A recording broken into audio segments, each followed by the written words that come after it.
Good morning mga buddy. Tignan natin yung pechay na alaga ni tatay. Bisitahin natin kung ano na itsura. At tibain na nga pala yun. Halika, puntahan muna natin. Ayos pa ba kuyang?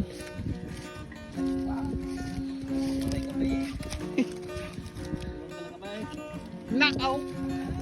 Wala Di ba pa kayo nagkape? Nagre-request pa ng kape si kuya. Ang lamig naman kasi ng panahon. May paambon-ambon pa mga buddy. Kaya kape at tinapay na lang daw po ang merienda nila.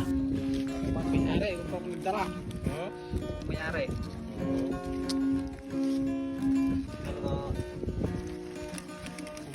Kaya, 100. Ganda pa naman pala yung dahon niya eh. Bale, ito nga palang pechay na to mga buddy. Napakyaw na po ng 24 mil sa tansya nila na 200 bags. Pero nakakuha na po sila ng 240 nung nagtiba sila. At meron pa pong natirang pang 100 bags. Pero dahil nakuha na po nila ang kanilang kota, hindi na po nila binalikan itong natira. Kaya naman pinatiba na lang po ni tatay sa iba para maibiyahe sa sangitan at kumita pa, diba? Kaya ito nga mga buddy, tinitira na nila yung natira. Kaya support, kabisi. Ha? Sabi kita mga kapon. Yung pagbulat ng gulay, ang patubig mo yan.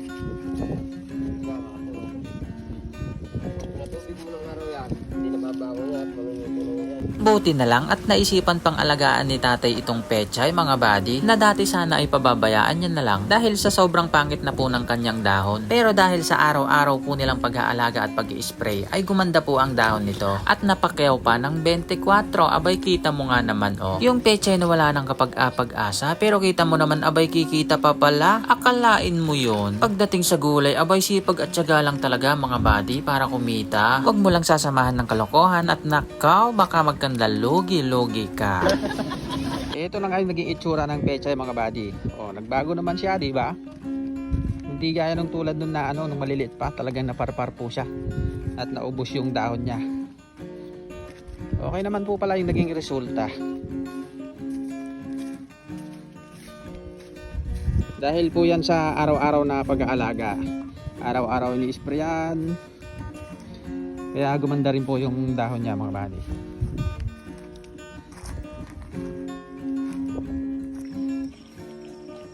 Okay, tara na uli mamitas ng sili. Siyempre, kasama ko na naman yung dalawang pogi kong alaga. Okay ba kayo dyan, Ison?